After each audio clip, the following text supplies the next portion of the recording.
Hello সবাইকে। আজ আমরা কথা বলবো সেফালিন নিয়ে, যেটা কিনা হাসপাতালে ব্যবহার করা হয় এমন একটা দারুণ শক্তিশালী অ্যান্টিবায়োটিক। চলুন এর ভেতর বাইরেটা একটু জেনে আসা যাক। মানে এটা ঠিক কিভাবে কাজ করে আর কেনই বা এটা এত জরুরি।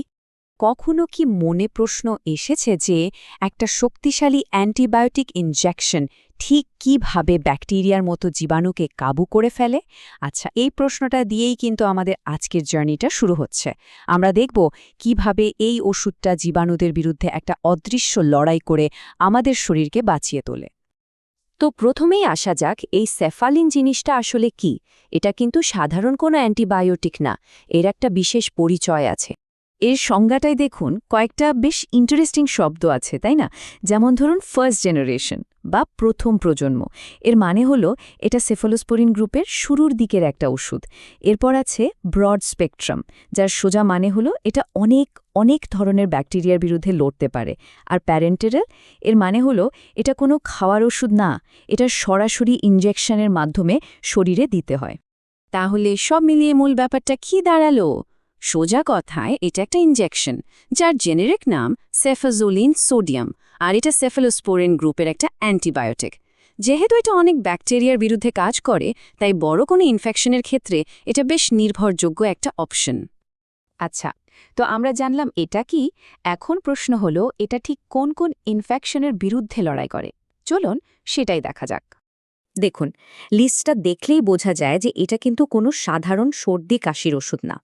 ফুসফুস, ইউরিনারি সিস্টেম থেকে শুরু করে একেবারে রক্ত বা হার্টের ভালভের ইনফেকশনের মতো জটিল সব ক্ষেত্রে এটা ব্যবহার করা হয়।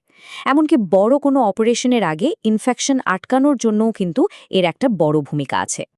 এবার আসা যাক সবচেয়ে মজার অংশে। সেফালিন আসলে কিভাবে একটা ব্যাকটেরিয়াকে মেরে ফেলে।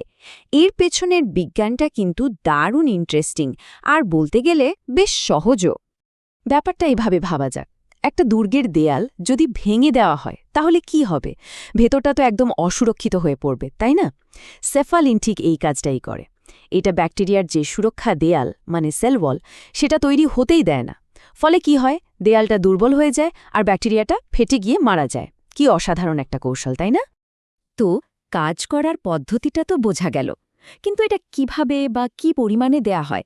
মানে এর ডোজটা কেমন? দেখুন, এই বিষয়টা কিন্তু খুব সুনির্দিষ্ট, আর এটা শুধুমাত্র একজন ডাক্তারই ঠিক করতে পারেন।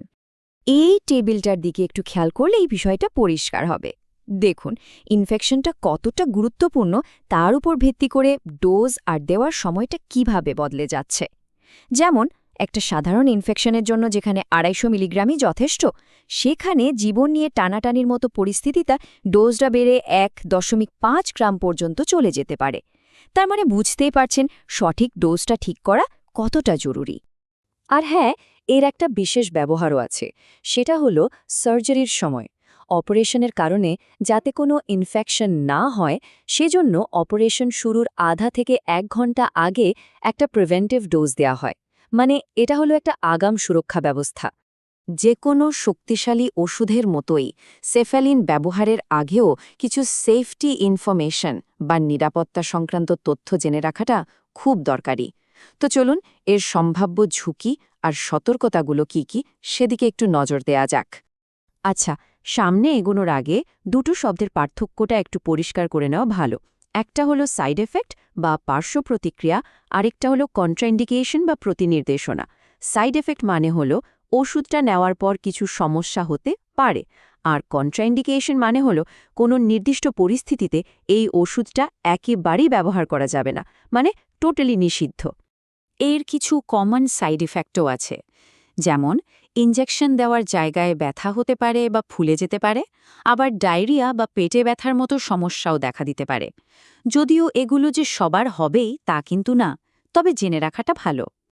আর এইটা হলো সবচেয়ে গুরুত্বপূর্ণ কন্ট্রা ইন্ডিকেশন। ভালো করে শুনবেন, যদি কারো সেফালোস্পোরিন গ্রুপের অন্য কোনো অ্যান্টিবায়োটিকে আগে কখনো অ্যালার্জি হয়ে থাকে, তাহলে সেফালিন তার জন্য একদম নিষিদ্ধ। এটা কিন্তু কোনোভাবেই হালকাভাবে নেওয়ার মতো বিষয় না। এছাড়াও আরও কিছু ব্যাপারে সতর্ক থাকতে হয়, যেমন আগে থেকে কারো হজমের বড় কোনো সমস্যা বা কিডনির অসুখ থাকলে তাদের ক্ষেত্রে এটা খুব সাবধানে ব্যবহার করতে হয়। অবশ্যই ডাক্তাররা এই সব কিছু মাথায় রেখে ওষুধটা প্রেসক্রাইব করেন। তো আমরা অনেক কিছুই তো জানলাম, চলুন এবার পুরো আলোচনাটা একবারে গুছিয়ে নেওয়া যাক। মানে মূল যে পয়েন্টগুলো আমাদের মনে রাখতেই হবে সেগুলো কি কি?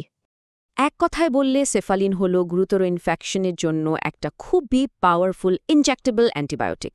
এটা কাজ করে ব্যাকটেরিয়া সুরক্ষা দেয়াল ভেঙে দিয়ে। এর ডোজটা নির্ভর করে ইনফেকশনের ধরনের ওপর, মানে এটা খুবই নির্দিষ্ট। আর সবথেকে জরুরি কথা, সেফালোস্পোরিন গ্রুপে অ্যালার্জি থাকলে এটা ব্যবহার করা যাবেই না। এই কয়েকটা পয়েন্ট মনে রাখলেই চলবে। আর সব শেষে একটাই কথা, যেটা সবচেয়ে বেশি গুরুত্বপূর্ণ, যে কোনো ওষুধ, বিশেষ করে এই ধরনের পাওয়ারফুল অ্যান্টিবায়োটিক্স, সবসময় রেজিস্টার্ড ডাক্তারের পরামর্শ মতোই নেওয়া উচিত। নিজের স্বাস্থ্য নিয়ে কখনোই নিজে নিজে কোনো সিদ্ধান্ত নেওয়া ঠিক না, বিশেষজ্ঞের পরামর্শই শেষ কথা।